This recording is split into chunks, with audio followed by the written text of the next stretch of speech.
این نیایشه. رباب جون فکر کرده خیلی زیادی خوشگله. خب خوشگلم هست، همه از خوشگلیش تعریف میکنن. تو چی؟ تو چطوری؟ همون جوری که دخترای عادی هستن منم هستم. عادی؟ کی بهت گفته یه دختر عادی هستی آخه؟ کسی بگه یا نگه چه فرقی داره؟ این آینه همه چی رو میگه. خودت که نمیدونی که چقدر خاصی. اگه تو آینه نمیفهمی چقدر خوشگلی، تو چشمای من نگاه کن، تو چشمام نگاه کن، متوجه میشی که چقدر زیبایی، چقدر خوشگلی. داری چی کار میکنی؟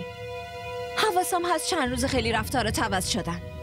من خواهر بزرگترتم، با خواهر بزرگت نباید اینطوری حرف بزنی. خواهر؟ کدوم خواهر؟ چه خواهری؟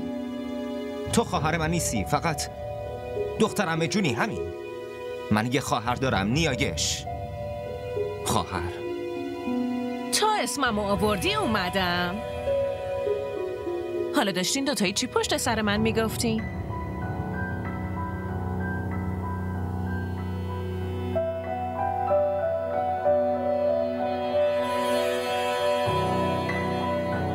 این چه شده؟ بیخیال. راست میگن که احساسات پزشکا عین سنگ میمونه، اینقدر که میت میبینن. خواهر؟ کدوم خواهر؟ تو خواهر من نیستی، فقط دخترم جونی، همین. خودشونم سرد میشن. پست، حواست کجاست؟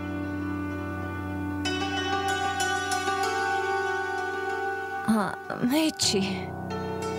بعد این همه روز برگشتم، حداقل یه لبخند بزن. بیا مامان پایین منتظر چای بخوریم.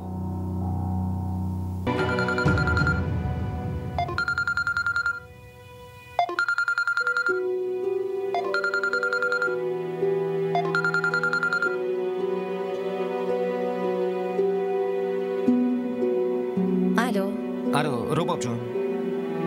رباب جون ببین، میدونم که از دستم ناراحتی. آره از دستت ناراحتم. منم زنگ نزدم ازت عذرخواهی کنم.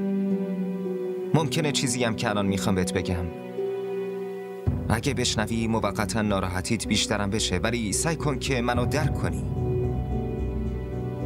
میخوام هر حسی نسبت به تو قلبم دارم و بهت بگم قبل از اینکه خیلی دیر بشه. امیر، به خدا قسمت میدم، ازت خواهش میکنم چیزی نگی که دیگه از خودم بدم بیاد. چیزی نگی که مردم یه وقت در مورد رابطه من و تو شک کنن.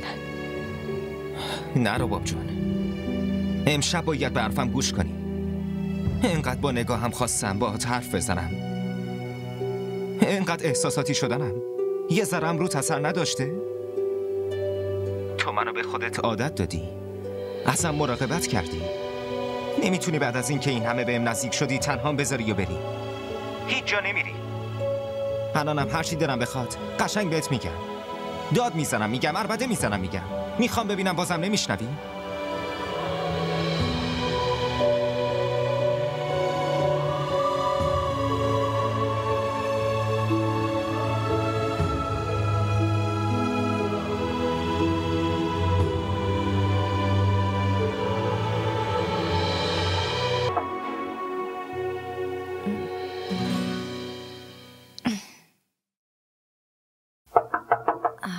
دارم میام، یه لحظه.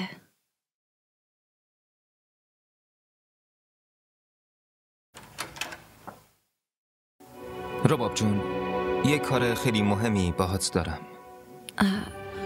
امیر، من تا صبح شیفت بودم، خیلی خستم. بعدم با هم حرف میزنیم. مثل اینکه خبر نداری. رباب جون، زندگی من لبه تیغه. خنده، شادی، خوشی، آرامش همش داره نابود میشه. آخه چطوری بهت بگم؟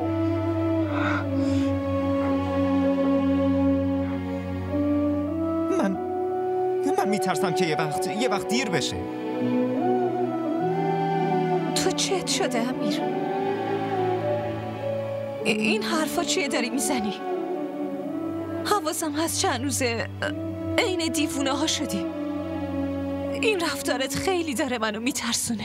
منم که میترسم رباب جون، منم که میترسم. از این میترسم که یه وقت از دستت بدم.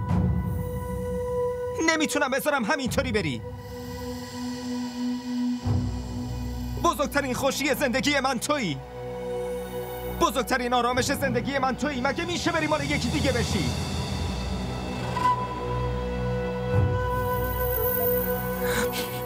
خوب گوشاتو باز کن ببین چی میگم. من نمیذارم یکی دیگه تو رو داشته باشه.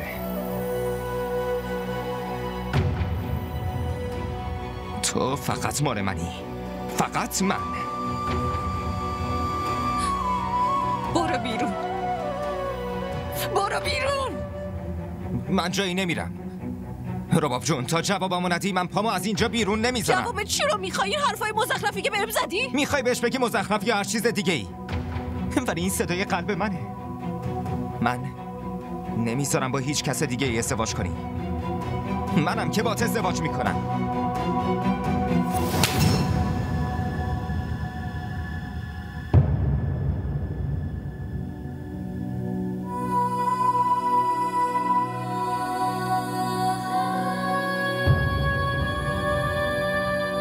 جواب تو گرفتی. جواب حرفای مزخرفتو گرفتی. از اینجا برو. برو بیرون. بهت التماس میکنم از اینجا برو. برو. امروز منو از خودم متنفر کردی. جون رباب برو. برو. برو بیرون. از اتاقم برو بیرون. सुना सुना वो रास्ता कब मेरी मंजिल हुआ, खोया खोया वो मिलना कितना मुश्किल हुआ।